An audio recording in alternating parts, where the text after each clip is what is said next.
नमस्कार, जय हिंद। आप देखना शुरू कर चुके हैं आपका अपना विश्वसनीय यूट्यूब प्लेटफॉर्म सच की आवाज़ गौपुत्र केतन शर्मा। पिछले 7 दिनों से शाहपुर में श्रीमद् भागवत की ज्ञान गंगा बह रही थी, जिसमें सर्व समाज कथा का आनंद ले रहे थे। मैं आपको बता दूं कि प्रतिवर्ष यहां पर श्रीमद् भागवत ज्ञान यज्ञ का आयोजन किया जाता है। ये आयोजन पिछले 35 वर्षों से भी अधिक समय से किया जा रहा है। पहले इस आयोजन को समाज के वृद्धजन करते थे, मगर सर्वसम्मति से समाज ने निर्णय लिया कि अब समाज के युवाओं को भी आगे आना चाहिए और समाज के जो युवा जन है पिछले 3 वर्षों से उनके हाथ में बागडोर दी गई है। कई प्रकार की कथाएं जैसे कि श्रीमद् भागवत हो, शिव महापुराण हो या अन्य कथाएं भी सभी युवाओं ने मिलकर सफल आयोजन किया गया है। शाहपुर में पिछले 7 दिन से श्रीमद् भागवत चल रही थी। दत्तात्रेय महाराज 40 गांव से, जिनके मुखार विंद से सभी भक्तजन कथा का श्रवण कर रहे थे। आज कथा का आखिरी दिन था, जिसमें भंडारा महाप्रसादी का आयोजन किया गया, जिसमें शाहपुर और आसपास के क्षेत्र से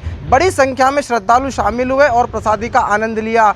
इसके पश्चात शाहपुर में यात्रा निकाली जाती है, दिंडी यात्रा निकाली जाती है। श्रीमद् भागवत को सर पर उठाकर जो समिति के लोग हैं, जो समाजजन लोग हैं, वो चलते हैं और सभी इस कथा का दर्शन करते हैं। देखिए कैसा था, क्या कार्यक्रम, क्या कहा है समिति के लोगों ने, जिसमें मुख्य रूप से हरि बाबा लांडे, हरिभाऊ चौधरी, संजय महाजन, सुभाष बुनगाल, कैलाश बोदोड़े, गोपाल चांदोड़े, किशोर चौधरी, विट्ठल किरोजे, भागवत बुनगाल, रविकांत दाने, चेतन बोदोड़े और आदि समाजजन इस कार्यक्रम में मौजूद थे। अगर आप नहीं जुड़े तो जुड़ जाइए, हमारे चैनल को कर दीजिए सब्सक्राइब, ताकि आपको ऐसी ही लेटेस्ट खबरें देखने और सुनने को मिलती रहे। कैमरा पर्सन सत्यम बालकर के साथ मैं केतन शर्मा, सच की आवाज़। मेरे साथ पूरी समिति है। मैं सर्वप्रथम अध्यक्ष महोदय से बात करूंगा।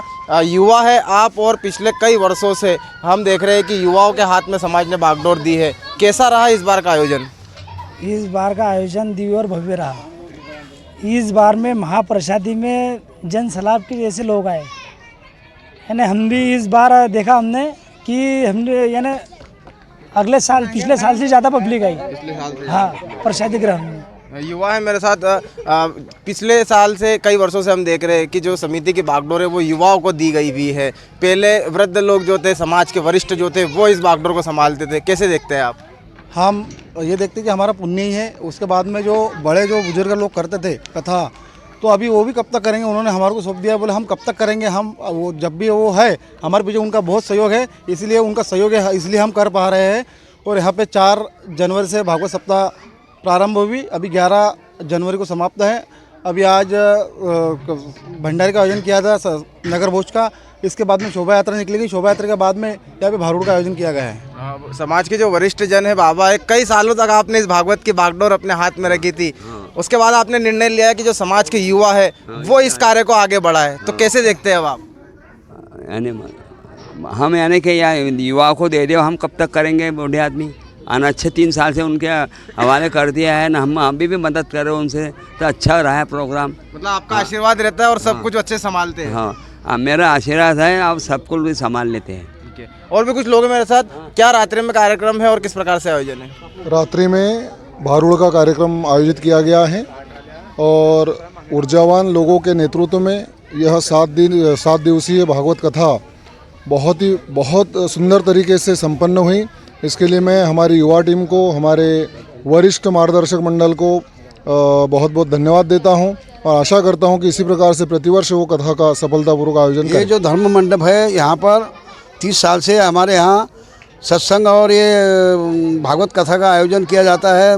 शिवपुराण भी किया जाता है, रामायण भी किया जाता है और सभी संत लोग आते हैं और ज्ञान बांटते हैं।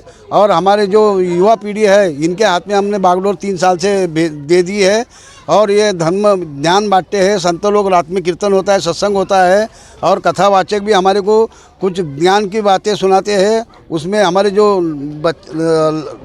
भविष्य का जो छोटे बच्चे हैं, उनके भविष्य ज्ञान में देते हैं, उनको आगे चल के सत्संग में जुड़ना चाहते हैं। और बहुत से लोग हैं यहाँ पर ऐसे जुड़ जाते हैं और रात में भी और कीर्तन होते हैं, संकीर्तन होते हैं। उसमें कई लोग ज्ञान लेते हैं और उसका अनुकरण भी करते हैं। कुछ धार्मिक भावना भी जुड़ जाते हैं और भक्ति मार्ग में जुड़ जाते हैं। तो आपको कहना है कि जो उद्देश्य है वो युवा पीढ़ी को आगे लाना है? आगे लाना है और उनके आगे चलकर उनके हाथ में जो वो भी कुछ सत्संग में जुड़ जाए और कुछ कथा कीर्तन वाचक कुछ टाल करी कुछ भजन मंडली इसमें और भी जुड़ जाए तो। और यहाँ पर शाहपुर में हमारे कई लोग जुड़ भी, सत्संग भी हो रहा है, कुछ कथा कीर्तन भी करने लग गए हैं, कुछ टाल करीब बन गए हैं और कुछ समितियाँ भी बनी है, भजन मंडलियों की समितियाँ भी है।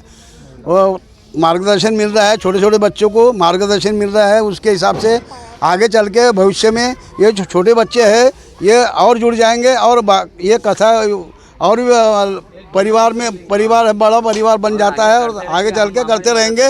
और हमारे जो युवा पीढ़ी है के हाथ में दिया है ये और भी अच्छा चला रहे हैं, 3 साल से अच्छा चला रहे हैं। और इनका युवा जो जोश है, जो उमंग है, ये बहुत अच्छा कर रहे हैं और बहुत अच्छा तरीके से इसका सब निवारण कर रहे हैं। सब बातों का खुशहाली से। विनायक जय हे भारत भाग्य विधाता, पंजाब सिंध गुजरात मराठा द्राविड़ उत्कल बंगा, विंध्य हिमाचल यमुना गंगा, उत्कल जलधि तरंगा। तव शुभ नामे जागे, तव शुभ आशीष मागे, गाए तव जय गाथा। जगवन मंगलदायक जय हे भारत भाग्य विधाता, जय हे। देखिए, सबसे पहली बात, धर्म और राष्ट्र ये संकल्पना अलग है ही नहीं। तो मैंने पहले भी कहा था, लौकिक धर्म की बात अलग है, लेकिन हमारे जो संतों ने धर्म बताया गया है कि धर्म किसे कहा जाता है, कि तुम्हारी जीवन शैली को पूरी तरह से धर्म कहा जाता है। राजा का प्रजा के साथ में जो व्यवहार है उसे धर्म कहा जाता है। तो राजा का अगर प्रजा के साथ में व्यवहार हम देखते हैं तो उसमें बात राष्ट्र की ही आती है।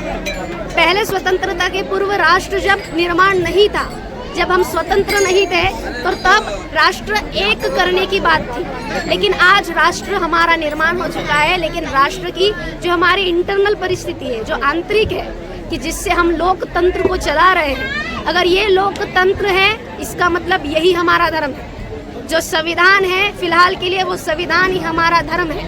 और उस धर्म के हिसाब से चलना, यानी कि समानता, बंधुत्वता, एक दूसरे से भाईचारा, ये सब धर्म के ही आते हैं। एक दूसरे से प्रेम संबंध निर्माण करना, एक दूसरे के साथ में अच्छे से बर्ताव करना, ये धर्म से जुड़ा है और धर्म ही राष्ट्र से जुड़ा है। मतलब राष्ट्र और धर्म अलग हो ही नहीं सकते।